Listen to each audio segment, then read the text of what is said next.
ఒక బాబు లడ్డు కథ. లడ్డులో ఏముంది? వావ్! లడ్డులో కొవ్వుంది. వావ్! ఏం కొవ్వు? పంది కొవ్వా? ఆవు కొవ్వా? టామ్ టామిగా. టెస్టింగ్‌కి ల్యాబ్‌కు పంపించాం. రిపోర్టు ఏమిచ్చింది? ఏమొచ్చింది? ఏమొచ్చింది? నెయ్యిలో కొవ్వులున్నాయి అంటూ రిపోర్టు వచ్చింది. అరే! పాలలో కొవ్వులు ఉంటాయి గదా! అదేనండి ఫ్యాట్ కంటెంట్. దానిని బట్టే గదా! ఆ కొవ్వు శాతాన్ని బట్టే రేటు ఎక్కువ గిట్టుబాటు అయితది పాలకి. అందుకే కొవ్వు ఎక్కువగా ఇచ్చే పాల కోసం దానా గూడా సెపరేట్‌గా పెడుతూ ఉంటారు. కొవ్వు శాతం దానిని బట్టి మారుతూ ఉంటుంది.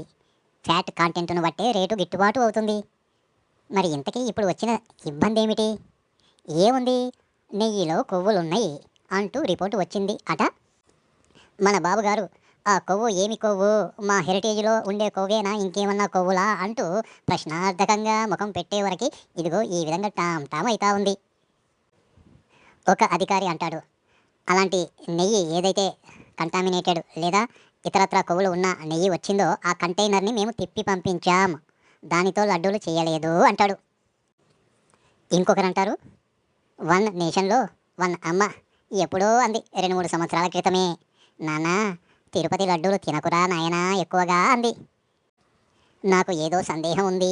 దానిలో ఎక్కువగా ఏమేమో కలుపుతున్నారు అంటూ ఏదో ట్వీట్ చేసేశారు. అది చక్కర్లు కొడతా ఉంది అంటున్నారు. ఇంకా నయం. ఇప్పుడు వింటూ ఉంటే నేను అప్పుడు తిన్న దానికి ఇప్పుడు డోకు వచ్చింది నాకు అని అనలేదు ఇంకా నయం. సో ఆ విధంగా అదిగో పులి అంటే అవునా సాక్ష్యం ఏది అంటే ఇదిగో తోక అన్నట్టు ఈ లడ్డూ ప్రహసనం నడుస్తూ ఉంది.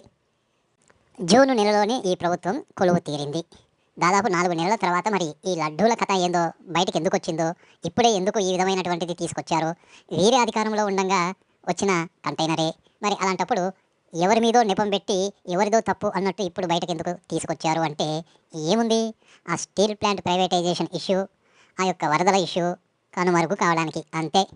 ఈ 4 నెలలేం కర్మ, 4 ఏళ్ళు అయినా సరే అన్నిటికీ జగనే కారణం అంటాడు ఎల్లప్పుడూ నిజాలు మాత్రమే కళ్ళార్పకుండా చెప్పే బాబు.